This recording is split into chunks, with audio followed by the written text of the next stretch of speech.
No, to have it over by 1 o'clock, because it's important to keep boundaries also in the church. So, but besides that, thank you, Kelly. The word is yours. Thank you very much. Thanks, everyone. I feel a little bit silly for deciding to preach and do this on the same weekend, but you know, here we are. So, luckily, the research was already done, so I didn't have to actually do any research or writing for this presentation. Just remember what I did. So, this is the title of my dissertation: Co-Creating Virtual Community, a Grounded Theology of Mission for San Francisco Bay Area congregations in the United Church of Christ during the COVID-19 pandemic. It's a traditional, nice, long dissertation title, especially the part that comes after the colon. You all know who I am already, but who I am with respect to my research is a little bit of a particular thing. You know who I am as your minister, but who I was and who I am in relationship to my research is essentially as a participant researcher or a scholar practitioner. There is this sort of corner of the academy. People are either kind of outsider scholars who are looking at a phenomenon that they are not themselves part of, or they are insider scholars. They're people who are looking at a phenomenon that they are actually a part of themselves. That includes me, of course, as you know, because I am one of your ministers. So I started this research while I was still serving as an associate minister at the Congregational Church of San Mateo, and I completed the active research and most of the writing alongside being an associate minister here. And the framework of this research, I will just go through that part that came after the colon, because it kind of tells you everything you need to know about what this project is. The first thing is the word grounded, which refers to the research methodology from sociology that I used as part of my work, grounded theory. I'll say a little bit more about that in a minute. Theology of mission is the place where, that's my academic conversation, practical theology of mission, basically. So theology of mission is asking the question, what are we for? What's the point of having a church? What's our mission? What are we for, right? So I limited my research area in several ways. One was geographical, to say I am looking at Bay Area churches in an attempt to get something that would really speak out of our context, and also in an attempt to limit the number of interviews I would have to do. Likewise, congregations in the UCC, I limited it to our denomination because I thought there are going to be so many differences across different denominations, and what I want to know is what's true for us. What's true for us, as specific as I could get, during the COVID-19 pandemic. And in fact, my research time frame was even obviously shorter than the whole pandemic, because we're sort of still in it. So, or we're in whatever this is now. But the primary research took place over the first probably 3.5 months of the pandemic, and really focused on churches moving online, the experience of churches that had not been primarily online, going online, stopping meeting in person and switching to online. So that's the research. So to understand what the research is about, Bill, that's your head. There we go. There we go. To understand the field, my academic field, my concentration at GTU is practical theology. And practical theology is the corner of theology that asks the question, what do we know because of what we do? What do we know about God, about ourselves, about our mission, about our sense of vocation, our theology? What do we know because of what we do, because of how we practice? That's practical theology. Practices are theory-laden. This is something that gets talked about a lot in practical theology. It means our practices carry meaning in them. They mean things, right? So for me, that means building theology that is rooted in our current practices while pointing towards something that might be a more faithful explanation, or a more faithful sort of expression of what we believe and who we are. So that's practical theology, calling us to new and different things, rooted in who we are and how we do things. Grounded theory, the method that I worked primarily with, comes out of sociology. The two primary authors are these fellows named Strauss and Glaser. And the basic idea is the origin against a pushback against a kind of sociological research that posits a hypothesis and then tests it out, which works really well in a lot of fields. But in sociology, asking a too specific question prevents you from being able to see a lot of other stuff. So coming in and saying, is this the reason for this thing, means you will necessarily not have access to a bunch of other ideas, because by asking, you are changing the conversation, basically. So the procedure for grounded theory is a series of iterative interviews. I interviewed most of my subjects only once, some of them twice. But the way that it's iterative is you sort of explore what you're learning as you go. So later interviews are shaped by what you hear in the earlier ones. So we are collectively building a research conversation, basically. So as you go, you're like, oh, this person asked this really interesting thing. I'm going to ask that of the next person and see whether that's a shared thing or whether that's unique to that person's context. So the goal of grounded theory research across many fields, a lot of grounded theory research happened in sociology of medicine, actually, in the beginning. So people were asking questions about like experience of nurses and doctors. But it's broadly used now, and the goal is to develop something that is deeply rooted in the experience of the research population and useful to them. So it gives you information you can use, right? News you can use. So that's grounded theory. I really like it because it keeps the researcher humble. You have to be constantly bracketing and constantly interrogating your own experience to say, like, oh, I have this in common with this person. I don't have this in common. This person is different from me in that way, and you're sort of working with it as you go. So instead of collecting up a bunch of essentially what's supposed to be neutral data, we say there is no neutral place to stand. There is no researcher who doesn't have some relationship with what they're studying. There is no vantage point with no bias. So this is a way that says, yeah, I have my vantage point. I have my own lived experience. Some ways that gives me advantages in this research because I know what it feels like to try to move online during the pandemic. And being aware of that, being explicit about that instead of pretending not to. You guys don't probably need a whole lot of reminder about the timeline of COVID-19, but as a little reminder, here's the time that I was really looking at. Right in January, in our churches, we started praying for Wuhan. We're like, oh, there's a scary flu, and I hope those people are okay.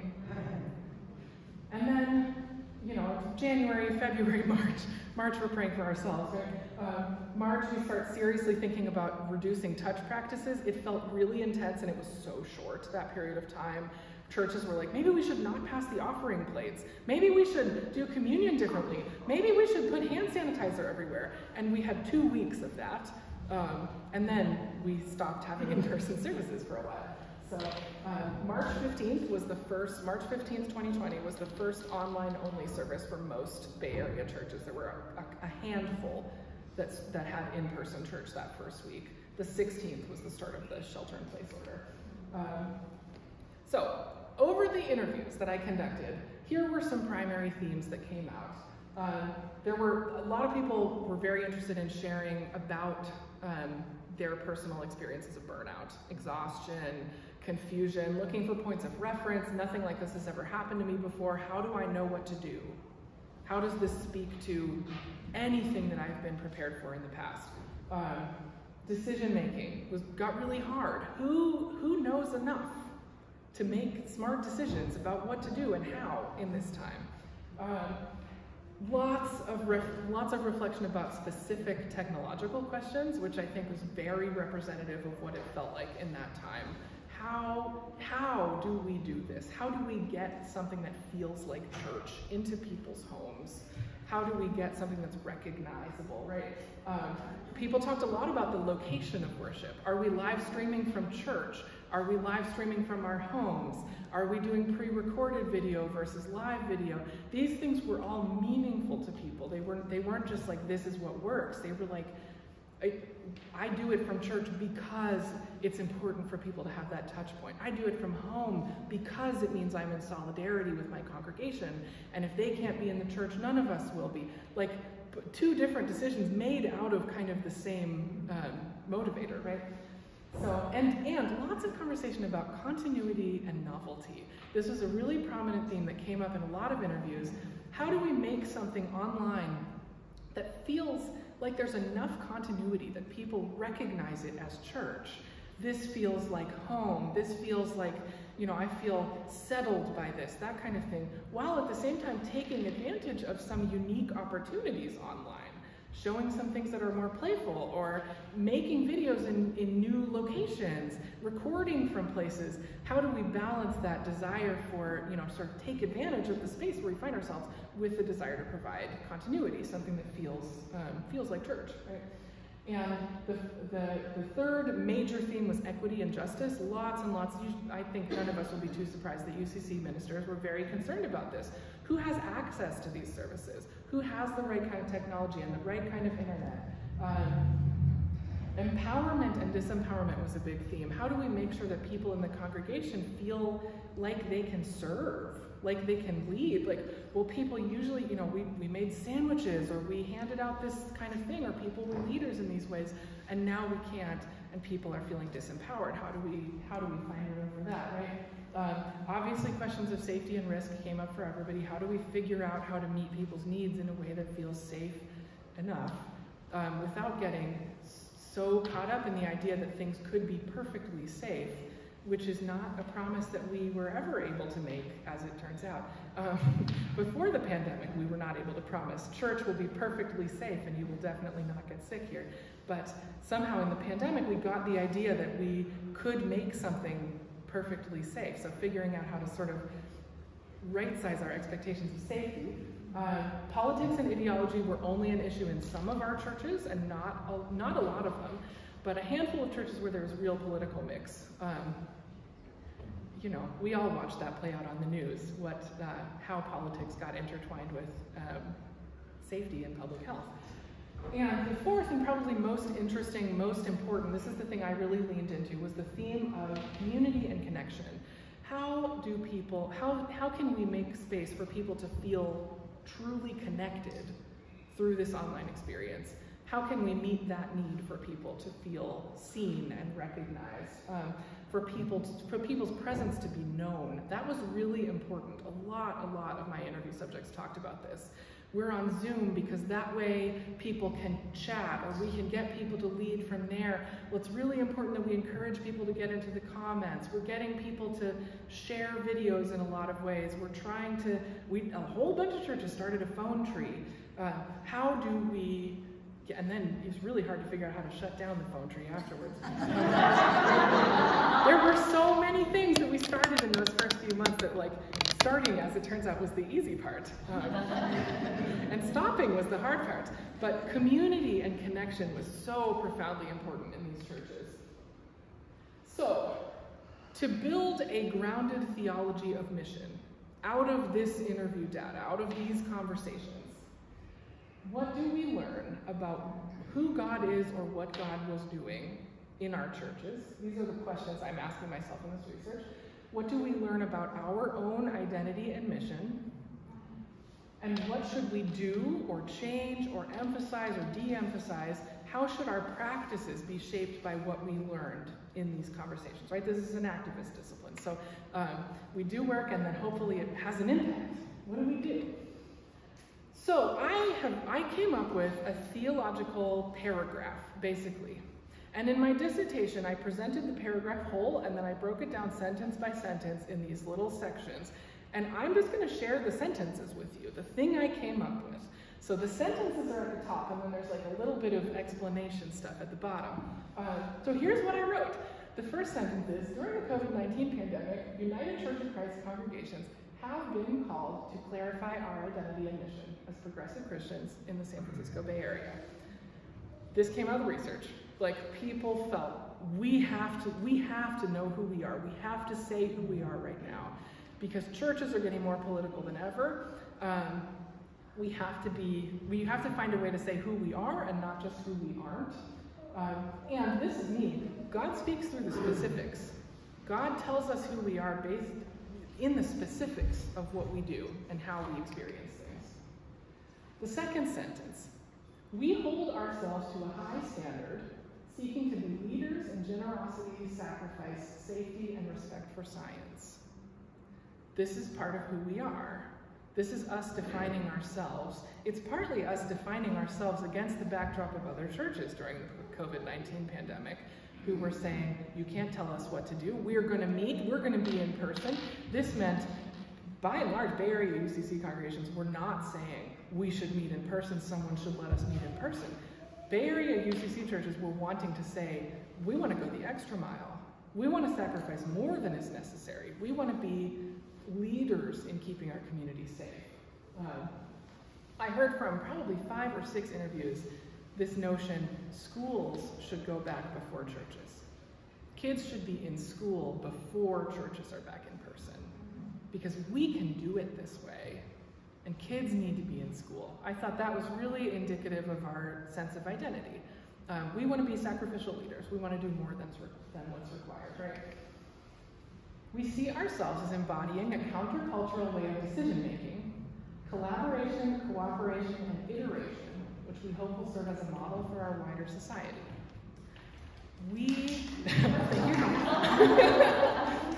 So really, this came out of the interview data. People were saying, we're trying things, that's who we are. We try something, we see what it's like, we try something else, we see what that's like.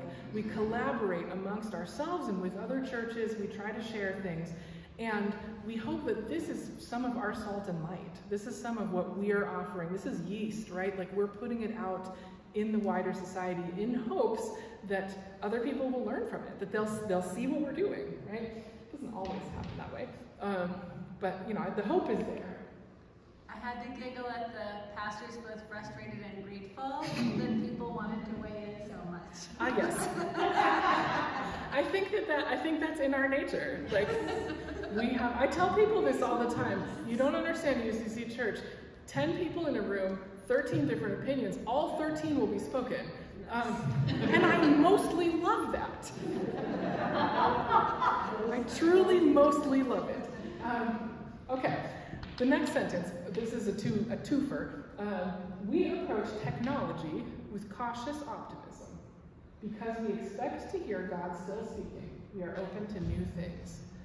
There were Christian traditions that were like, absolutely not, we cannot worship online, because technology is a binary thing and it's on the bad side. We are cautiously optimistic about it. We are cautious in the sense that we are not just adopting wholesale. There are certain other corners of Christianity that are very excited about lots of technology and worship, you know, the newest thing as soon as we can. We are not like that, but we are also not anti-technology. We are cautiously optimistic, looking for ways that God might present God's self in new things, right? Comes out of God is still speaking. That's a really deep part of our identity as UCC. Worship is something we do, not something we attend. Worship online helps us remember the sacredness of our ordinary spaces, both at home and in the world. This is a notion that I think is really, it has shaped a lot of the way I think about online church. This idea that worship online helps put us in other places while doing worship, which means that worship is happening in our homes in new ways. It's happening in the car. It's happening on a walk in ways that we didn't used to do so much. So there's an opportunity here for us to think about how sort of going to worship or doing worship, worshiping can be something that happens outside, and that means the rest of the world becomes our sanctuary. Because our sanctuary is holy not because we said so, but because of what we do there. Our sanctuary is a place of worship because we do worship in it, which means our homes are sanctuaries, and our cars are sanctuaries, and our neighborhoods are sanctuaries if we do worship in them. And some of the way that we saw this is that online stuff, we saw into each other's homes in new ways. We were on Zoom for things like coffee hour, just getting a picture into people's kitchens. There was a particular kind of intimacy in that was actually really powerful. It taught us some things, and that's kind of helpful. And this is a quote from one of my interview subjects, who actually, this is actually a lay member from San Mateo who talked to me, who said, I used to get ready and go to church to meet God there, but now it feels like God is coming to me through my computer, right in my room. That's pretty profound, and that can help us think about what it means to offer hybrid worship in the future. Like, there are people for whom God is showing up through their computer in their room right now, even though we're worshiping here, or some of us are worshiping here, right? Like, remembering that, remembering what that was like. Here's part of who we are. We, as UCC folk, search for guidance in our history, our traditions, our present, and our community. Where do we look for what to do and what it means, right? So a lot of UCC folks are what I think is sort of humorously devoted to the Wesleyan quadrilateral, even though Methodists are a different thing than us. But Wesley had the idea that you could get wisdom from these sort of four sources: scripture, tradition, reason, and experience, which was added to a kind of episcopal formulation that didn't have experience in it. Experience is kind of the cornerstone of practical theology, but we know, as a tradition, as UCC, that we have to start where we are, that we are not doing something positionally neutral. We are not giving truth for the masses. We are speaking from our own place. We are speaking what is true for us, which makes practical theology a really good fit for this denomination. Culturally specific congregations and pastors knew things that the rest of us didn't in this time, because culture carries some knowledge about God. There were a lot of us, including me, who had some feelings about masks in the beginning of this. There were some congregations in our denomination where people knew what to do with masks right away because masks were culturally comfortable for them already. We can learn from each other. This is part of why we're one denomination across all these borders, right? The emphasis in this is that God is speaking to us through multiple channels, and any one of us only has access to some. Both continuity with tradition and playful experimentation are core to our identity, and the broad strokes and goals of our tradition are more important to us than the details. I think we probably sort of knew this before the pandemic, but we know it more now. We can't really say UCC is always more traditional or more contemporary. We can't really say it has, we're always like this or we're always like that. Instead, we're always like this, which is to say we're always trying to figure out where to land on that spectrum. Continuity with the big picture is really important to us. Continuity in the specific details, not that important to us by and large. The big picture, how people feel and what the message is a lot more important than the specific practices. You hear a lot of UCC folks, this probably came up in 3 different interviews, we take the Bible too seriously to take it literally. You hear people say that in this denomination. So instead of being torn between tradition and innovation, we are freed from repetition. We're freed from doing things exactly the same way, while gifted with the wisdom of our ancestors and faith about our deeper goals and purpose. Kind of how that fits together. We long to be together in body, even as we recognize that the body of Christ has always been virtual. This is maybe my favorite part, because when we talk about virtual, it's something that is realized in some way while not being literally one thing. Christ's followers, even in the very early days, were connected by virtual means, in the sense that they wrote letters to each other, and sometimes they sent one person back and forth, and sometimes people would move from one place to another, but there were a whole bunch of people in physically separated locations trying to figure out how to do this thing together, trying to figure out how do we live this new way? How do we put this into practice, what we've learned and seen? And it looked different in different places, and sometimes Paul would get mad about that and write a little letter to say, you really should be doing it this other way. But ultimately, the people on the ground in those communities were the ones who sort of figured out what it looked like.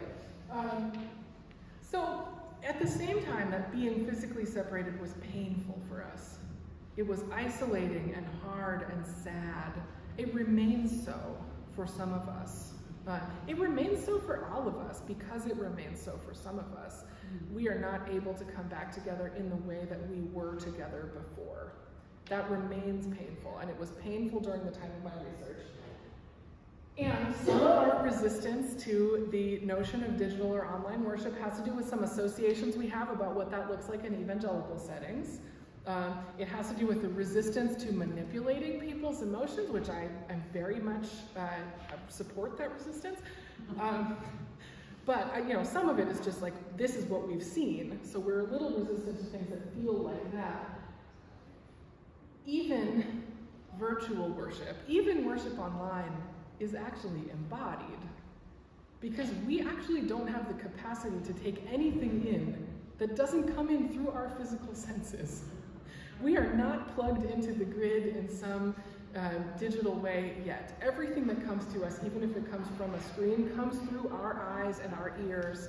It comes through our bodies. We are sitting or standing, singing or silent, physically present, even if the worship is happening on a screen. And that is helpful to remember too. And that has also shaped some of my practice of online worship as I invite people to do things with their bodies wherever they are.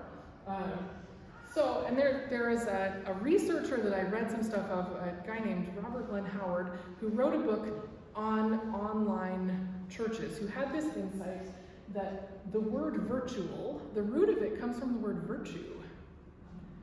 And virtues that came from plants. The word virtue represented something about a plant that only became real when you used it. A plant might be healthful, or it might have properties to offer to a human, but only when you ingest it. Those things are only made real. The virtues of that plant are only made real by enacting it.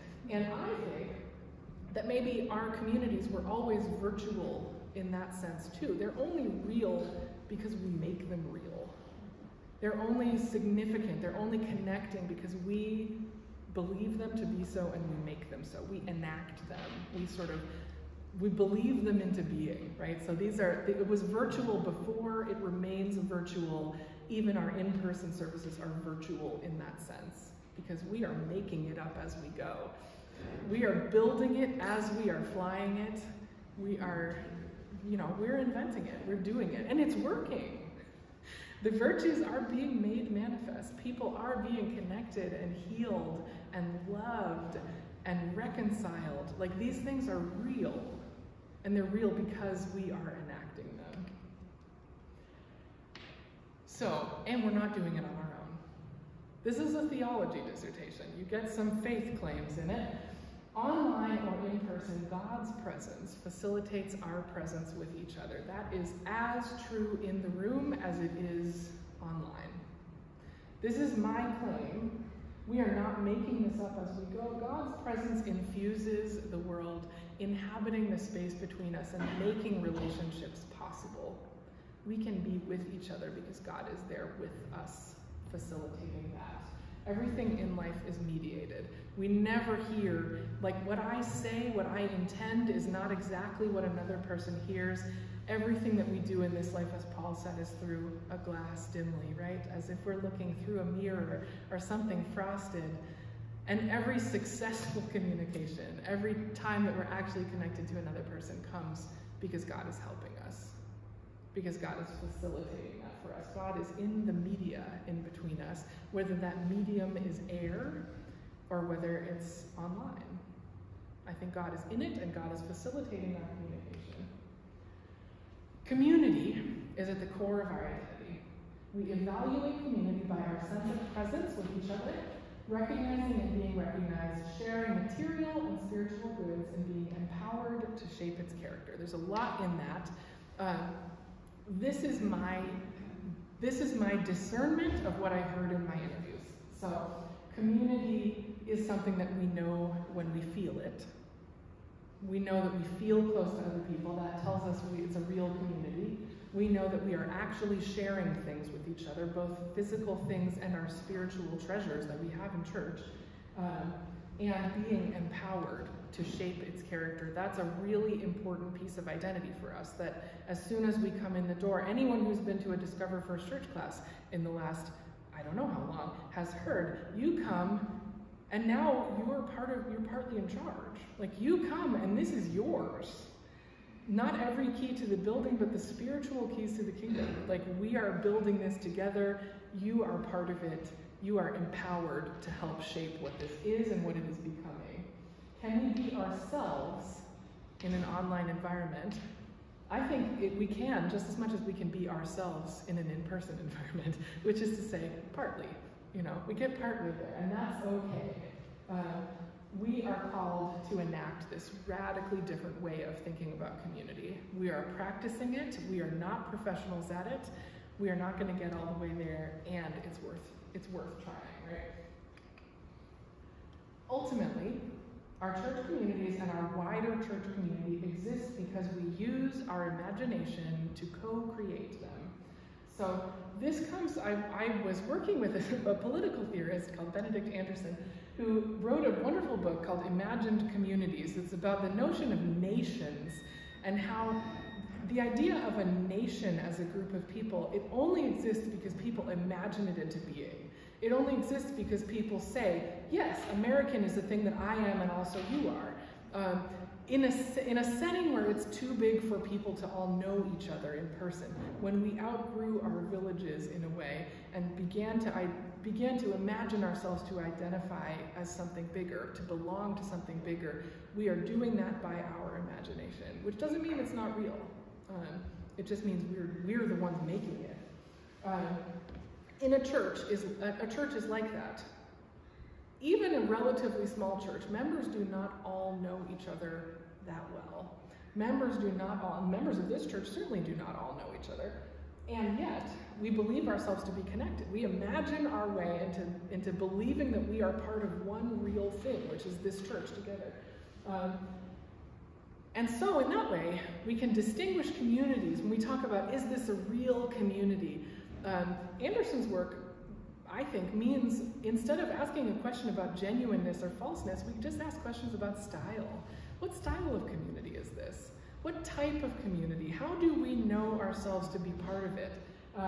Online community helped us become more aware of how much work we are doing to make this real for each other and for ourselves. So instead of saying this is something different, we say, oh, now we know things about church that we didn't know before. God has given us the power to co-create liberating community, and God is our partner in this work. So community is both the goal and the tool that we use to get there. It is not just friendship. We're not just talking about friendship. We are talking about liberation. We're talking about something bigger and harder. Accountability, forgiveness, and renewal are all part of this. We're not satisfied if we don't have some of those pieces. And I finish this with some reference to a somewhat controversial theologian, Jacques Ellul, who was a favorite of the Unabomber. That's why he's controversial. That's not why I was using him. But he had this wonderful phrase that got translated, I think, kind of funny. He writes in French, and it got translated kind of funny in the book. But when you translate it literally, what he's saying is that community is the thing that disappoints our incredulity. Community is the thing where we come in and we say, that can't be real, and yet it is. That we come in with this resistance to being vulnerable. We come in with this notion of like, that's not, all that stuff that they say, that can't be real. And community is the thing that disappoints our incredulity, the thing that, how satisfying it is to be right about something being bad. Community Real, solid, life-giving community is the thing that disappoints that incredulity, that turns out to be real, and that has all these other things embedded in it. So that's that. So what do we do with it, with all this work? That's the statement. There's the theology. What do we do with this? We focus partly on building, liberating, and tangible community. We figure out in church, how do we make this feel real to people so that people can be disappointed in their incredulity? How do we empower people to influence church in ways they can feel? How do we empower each other to shape this into the thing it is becoming? Right? So that means newcomers need a way in.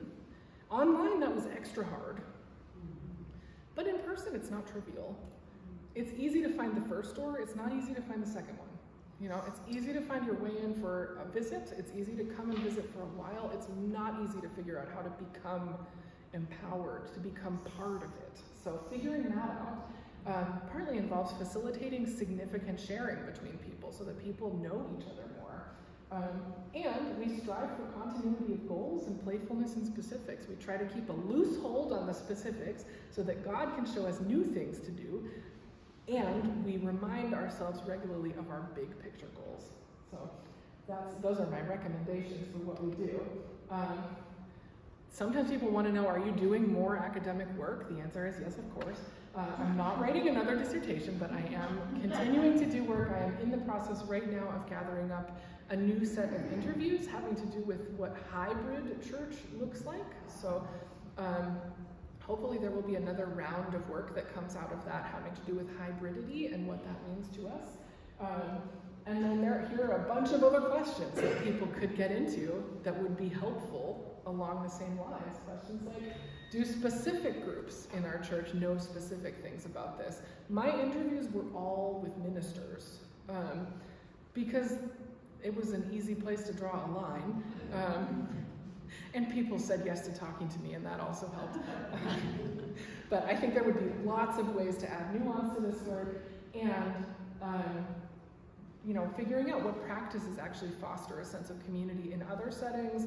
What can we do about the burnout and exhaustion that a lot of people reported, which is a real concern right now. It's an epidemic of pastors leaving ministry because of their experiences in the pandemic. We'll see. We got to figure out what to do about that. But anyway, those are sort of where the future work is going, and that's the end of the slides. And I'm happy to take questions.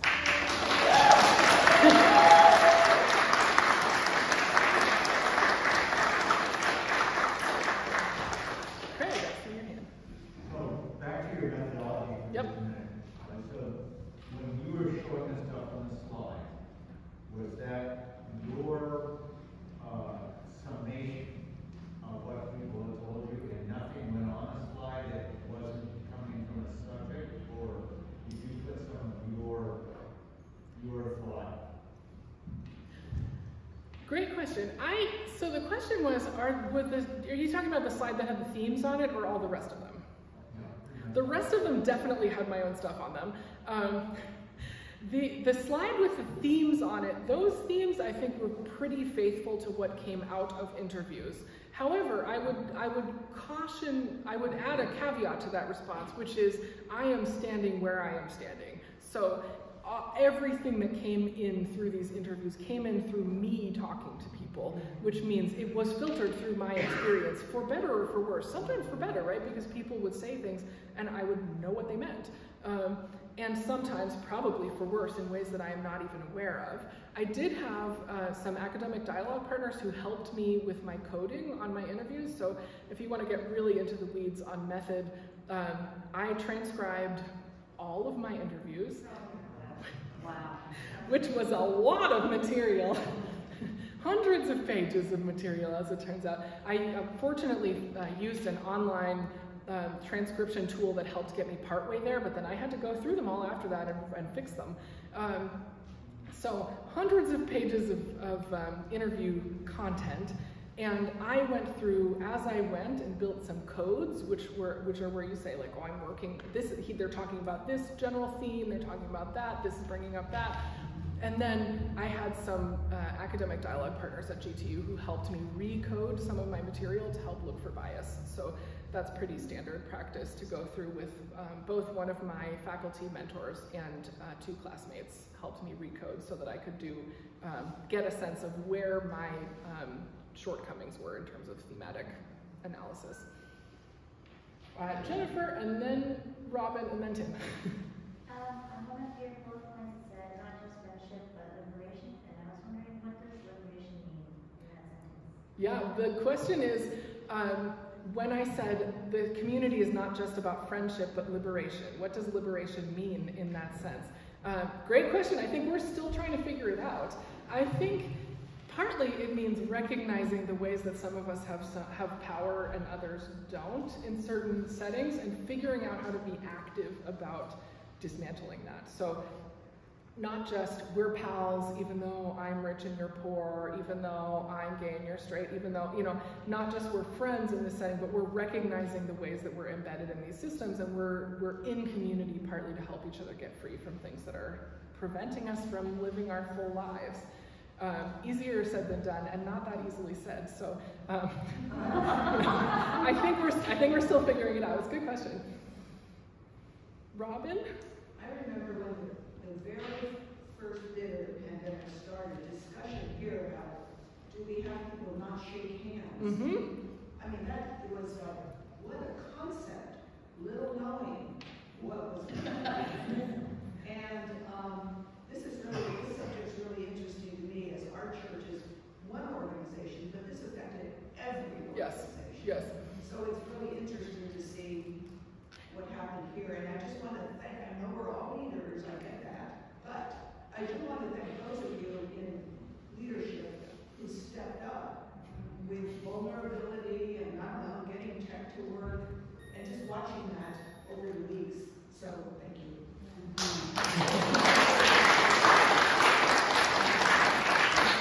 Thank you.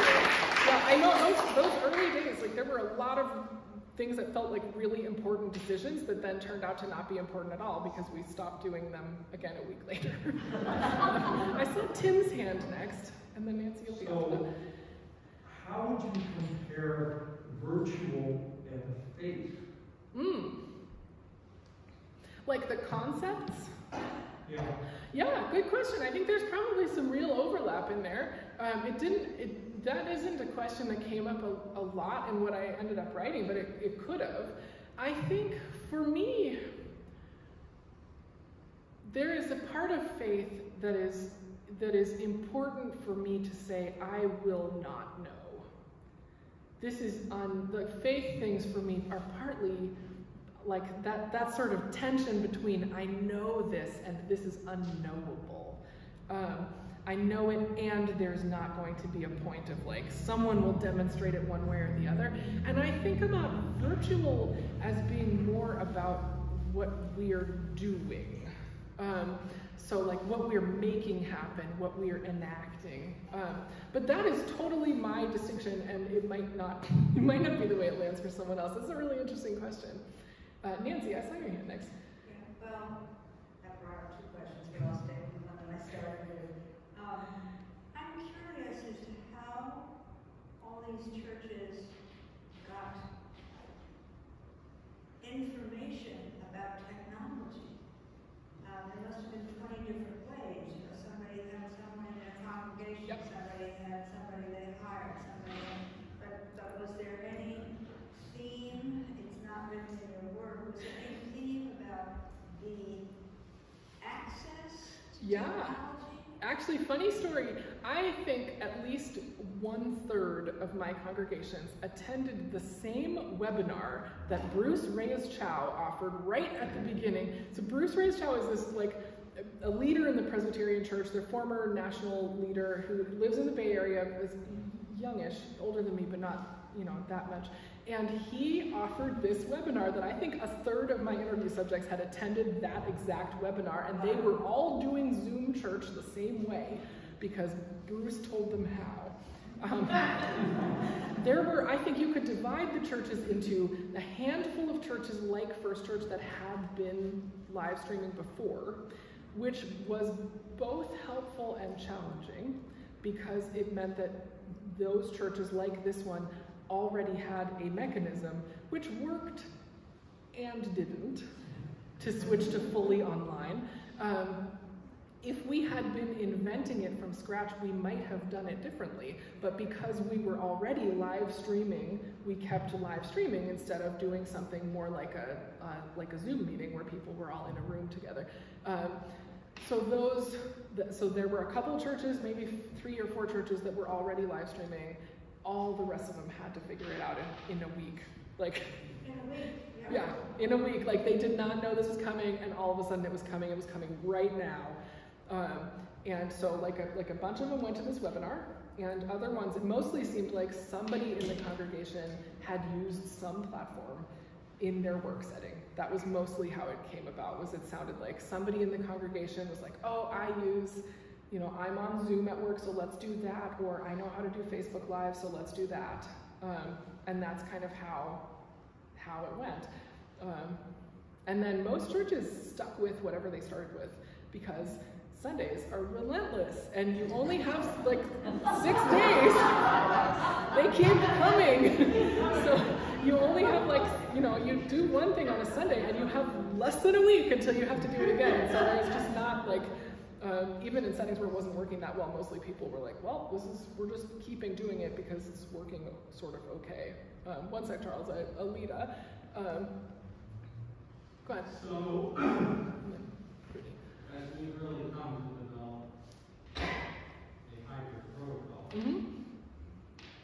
I see our community as having a potentially worldwide constituency, because when I think of people in the rural areas and in the red states and in other countries who do not have this an open and a firm place near them, that with this technology, how can we say to people who are living in the middle of nowhere, you can join us, and even now you can pay your donations. How can we grow our constituency? Yeah, really good question. Actually, this came up a lot in my interviews. There's a real division between churches that were like, we're so excited that people are coming to church from Nebraska and Florida and Dubai, and like, this is really exciting, and we're becoming a global megachurch, even though, in person we might have only had 35 people. So there's those churches, and then there were the churches that were a little bit skeptical about it, a little bit nervous about it. They were like, we're happy to be providing something helpful to people, but we don't really want to become a sort of global thing, because we want to be rooted in our local setting. And how do we balance that out? Which is, I think, something that we wrestle with a little bit here sometimes. We're like, I don't. One interview subject really helped me think this through. I asked him a mildly challenging question about his notion that his tiny church was going to become a global megachurch. And he said, well, to me the most important thing is that anybody who finds us, that we don't tell them you're doing it wrong. That anybody from anywhere in the world who finds us, we don't tell them you're doing church wrong because you found us. Because people are so vulnerable when they're just trying out church, and it's really important for me that people don't feel like they're getting the message you're not wanted, even if they're not local. And I think about that a lot, because I tend to fall more on the side of like, I want us to be transforming our place here. Like, I want us to be working on Berkeley stuff and Bay Area stuff, and I want people to have a church that can bring them food when they have surgery, and I worry about that a lot when people get really attached at a distance. And I take your point that, like, not everywhere people have access to something progressive and life-giving, and I never want somebody to come to something of ours and feel like you're not wanted, So thinking about how to sort of balance those two things is really profoundly important. Brittany, I saw your hand next. Yeah, that quote you said about the community frustrating your incredulity. Yeah. I kind of love it, and I've often thought about the still speaking God, and how, like, and church people can be real self-righteous. It's why I didn't go for 25 years. And even though I grew up in the church, so I'm really curious about how we as a community continue to challenge ourselves, because as we get complacent, then we also, we have to have rest sometimes, so we can't just be constantly like, but how do we So I'm just curious about like what strategies we use to stay open and always on our growth edge as a community, because we can, even in our progressiveness, can get complacent and think we're woke until we're in the space of something super vulnerable and real. Yeah, for sure. We've been talking about this in Adult Ed a little bit. Like, how do we continue to call ourselves as a community to grow on the things that we're committed to grow on, and not just think like, well, we're open and affirming, like check. You know, I think about sometimes that like an individual person cannot stay on their growth edge all the time. It's too tiring, right? But we're not an individual person.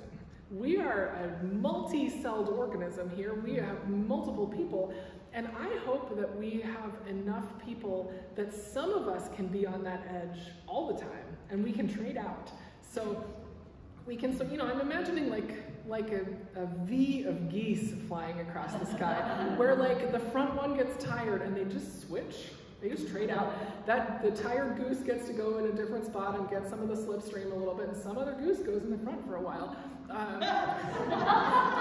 Like I think you're right. Like individual people absolutely cannot stay at their growth edge all the time. It's exhausting. You get broken down. You never get to integrate things. You never get to rest and feel secure. And I think as a community, there are enough of us that we can be, you know, we can be trading out the front goose spot. So that we can keep moving. And the other geese are still going, right? Like they're just taking an easier spot for a while. And I think that's a helpful metaphor for me, that it's not just like push as hard as I can or completely stop. But I think there's a middle ground to say, I'm still going, I'm just not right in the front right now. Somebody else is out front at the moment, but I'm still along, I'm still going. And I think that's helpful too. So I don't know if that's satisfying or not, but I like it too. I like that quote a lot, and I think about it a lot. And I really want us to be surprising people, like disappointing people who come here expecting church to be a mess, you know? Expecting, not that we're gonna disappoint them every time, but I really want that. I want that for us, that people come in thinking like, this is gonna be just like other places where I've been hurt. This is gonna be just like that. And they're gonna come in and realize like, oh, wait a second, this is different. Charles. I got intrigued with the whole technological space that you were describing, but I wondered how, this must have come up in your conversations, so I didn't see it in what you presented, but how did people cope with when the virtual froze? I mean, you know, we're sitting at home trying to watch, and we get up and go make a cup of coffee or whatever. It's gone. But it would have been hard for people presenting as well, and not to mention whoever was managing the technical stuff, either you or even somebody else.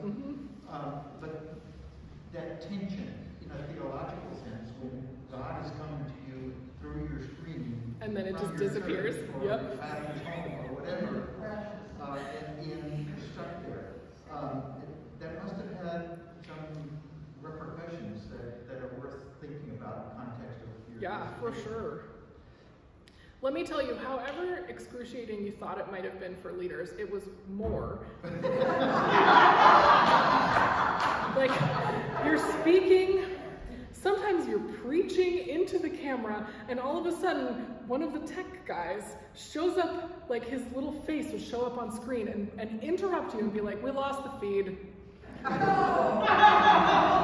You're praying, you're singing into your phone camera, which already really, like, that I will tell you, many things I was excited about when I came, and then I went to the first worship team meeting, and it was explained to me that I was going to be expected to sing a cappella into my phone camera on a Sunday, and I was like, forget it.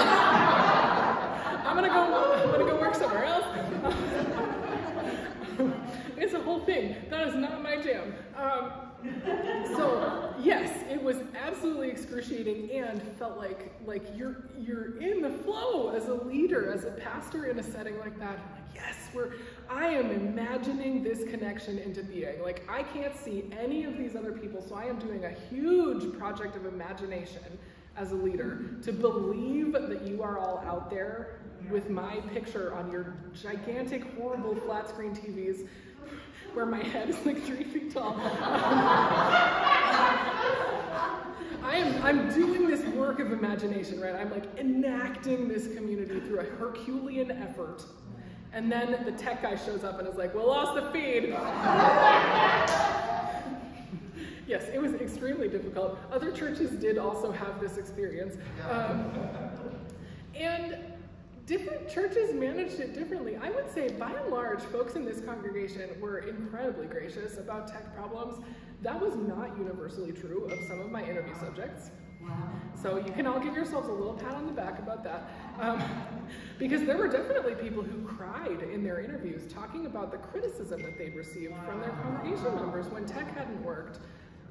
You know, it's people who are used to tech working in high-powered work settings where there are lots of professionals working on making it happen all the time. And then they go to their little dinky church where their pastor is like live streaming from an iPhone in the pulpit, and their pianist is sitting 18 feet away with a mask on, and there's like, you know, it's super low tech, and people were sometimes quite mean about it. And I think the meanness really came out of feeling like I'm so sad and I'm so hungry for church and I can't have it.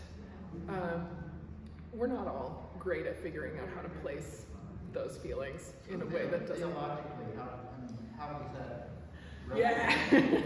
So, I mean, for me, I don't think God is doing that on purpose. And I hope not. I really hope not. I don't think God's doing that on purpose, but I do think that it is, in a way, sort of theologically fruitful, because it reminds us of the limits of everything we experience in this life. The way that we will experience God face to face someday.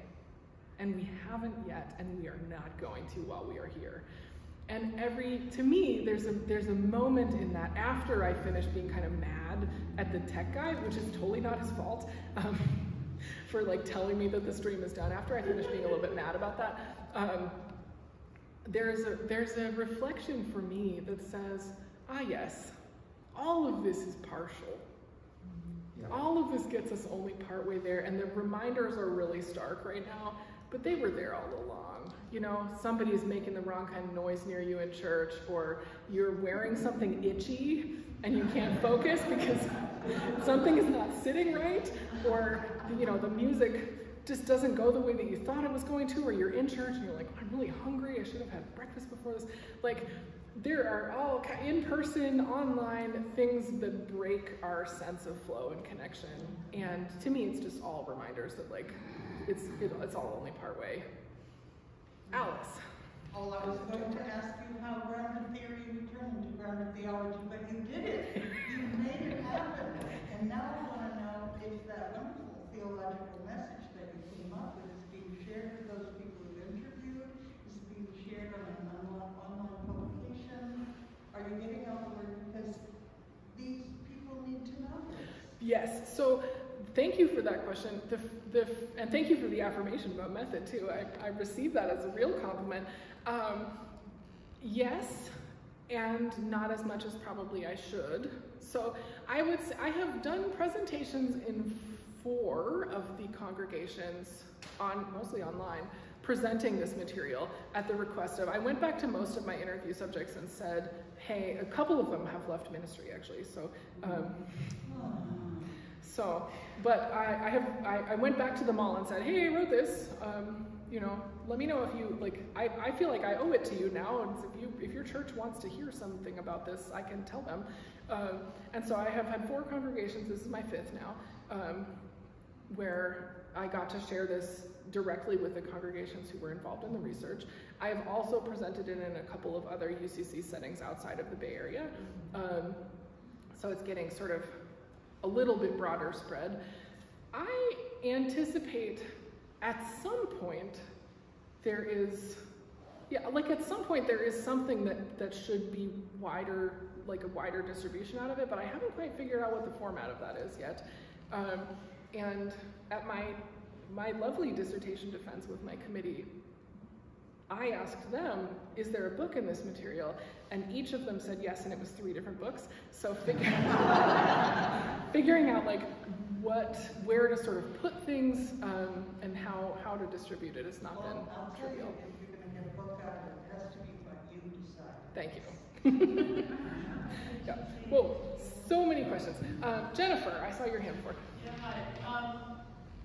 I was wondering about the part that you said about being playful and novel.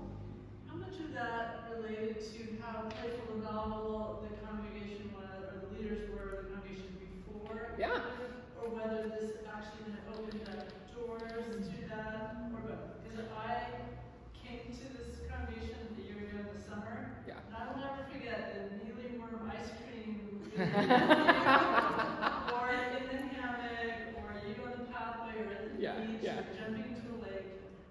Those were like, wow, this congregation rocks. Like that's an important part. And now that we're back in person, I see that with the Legos and the, Yeah. So I just wondered about that element because it did open up this avenue to have a more playful and innovative side. The children's sermon with the stuffed animals. Yeah, so both are true. Congregations that were more playful to begin with remained more playful. And congregations that were more formal and reverent remained that way. And that partly had to do with continuity. If a congregation that was more sort of reverent in its style, more meditative or contemplative, immediately jumped into a playful space, it would ruin the continuity for people. People would be like, wait, this isn't my church. So finding that balance, and in fact, there was also a dichotomy between congregations with a sort of, I called it in my longer work, obviously, high production value, congregations that expected excellence on a Sunday morning, expected things to happen in a particular way, wanted that in online services. Congregations that didn't, that were more casual, that were a little more DIY on a Sunday, if the online service was too polished, they hated it. Because it didn't feel like church to them. It wasn't the kind of style that they were used to and that they wanted. So those are both true. I think almost every congregation found that there were areas of experimentation in their online services, things that hadn't been possible before. Let's try out a different style of music because we can play it into the Zoom easier than we could have it in the congregation. Or we're doing prayers in a more contemplative way because it works on Zoom better. Or we're all, so even congregations that wouldn't have had playfulness as a high value, like this is a playful congregation in general, on a spectrum, we would be towards the playful end, but even congregations that were on the other end of the spectrum, there was room for finding novelty, finding the things that were newly possible in online worship, and figuring out the big question now is like, what does it look like to try to keep doing some of that? Which parts did we love, and how can we still have it in this new and much more complicated in many ways hybrid world? I'm checking the time. Okay, we have time for several more. Lorana and then Bruce. I wonder if any of the other churches were using the candles that we have. I want to tell you what a difference it made in my life, because not only was I not able to come into my church, which I've been going to since I was 7, and I was missing that, but also I was losing my husband at the same time to Parkinson's, and now he has to be in a home because he's not able to feed himself or walk or anything. And it's been, a combined thing of isolation and desolation. And having that candle to light on Sunday was a big, big thing. Thank you. Actually, I advocated for those candles here partly because of what I had heard in my interviews, which was people are feeling disconnected and isolated, and having something that feels like a way for people to feel like their home is liturgical space, a way for people to feel like this is my participation. I am physically opting into this thing that's happening seemed really important. So I'm really glad that it landed that way. That's great. Bruce, go ahead. Have you thought about presenting this information at either a TED Talk or just putting this on YouTube? Well, this will certainly go on YouTube because the youth mentors specifically requested it. But no, I haven't thought about it at all, but thank you for your vote of support.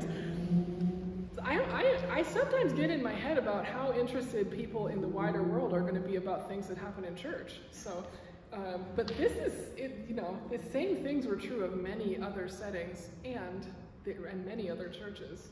So, yeah. There are about 8 billion people in this world at the moment. Yeah. And you don't need many of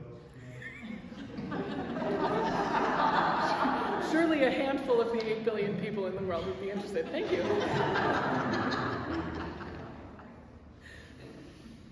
Anybody else have a burning question?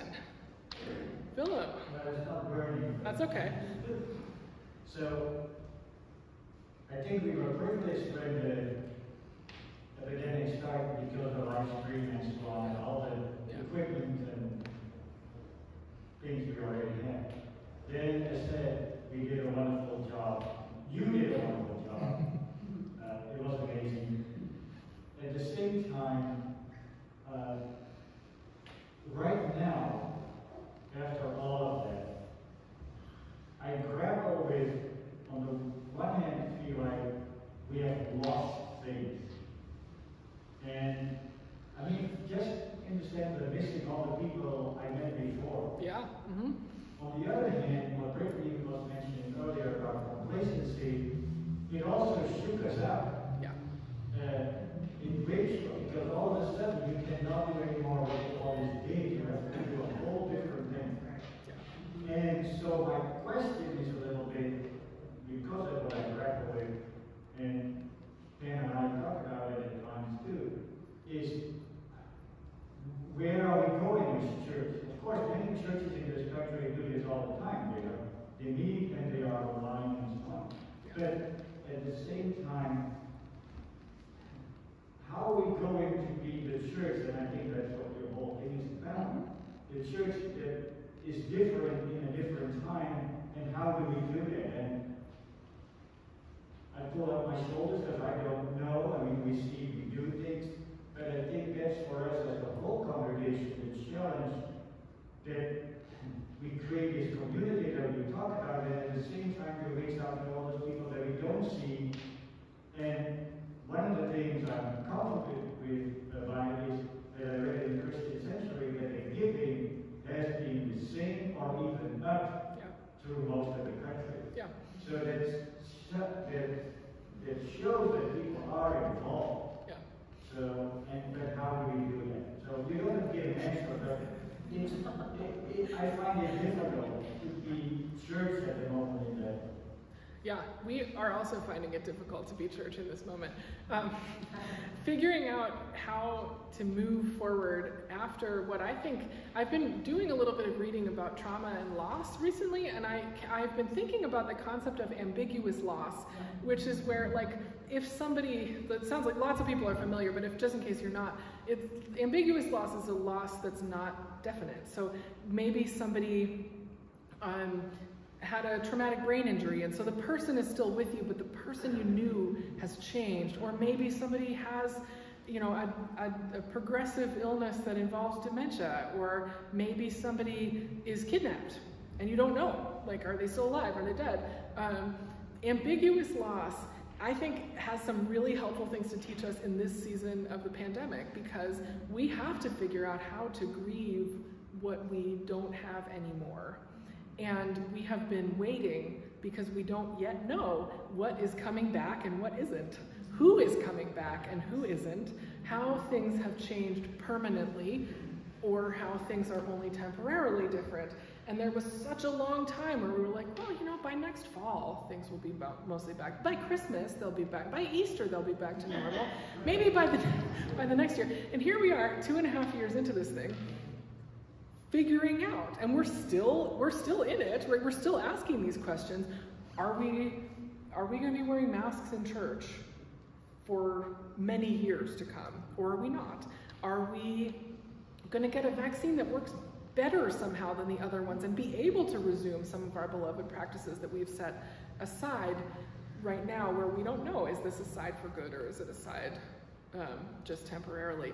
I think ambiguous loss has some, and there's not a lot of solutions around this, only to recognize how hard it is to process and grieve an ambiguous loss. And I think that's kind of what we, go ahead. And what she says in that book, Loving Someone with Dementia, is that you have to become, you have to make available to yourself to think of two different things at the same time, or both true. Yeah, that's right. That's exactly right. Two different things are true at the same time, the person you lost and the person who's with you. And that's true in church too, that at the same time there are profound losses in our practices, profound losses in terms of people, profound losses in terms of change, and that the thing we have is good. The thing we have right now is good. Our practices are good and healing and nourishing. Both are true, right? Like, the loss is real and the current thing. We don't want to like poo-poo the current thing because we're missing the old thing. How do we live in that tension between what was, what we are not even sure whether we lost or not, and what we have now, which is precious and holy and good, and not what we had before, right? Different. And how to grieve. And how to grieve. How to grieve in the middle of that. Yeah, exactly. So thank God, thank Christ, thank Kelly. Yeah.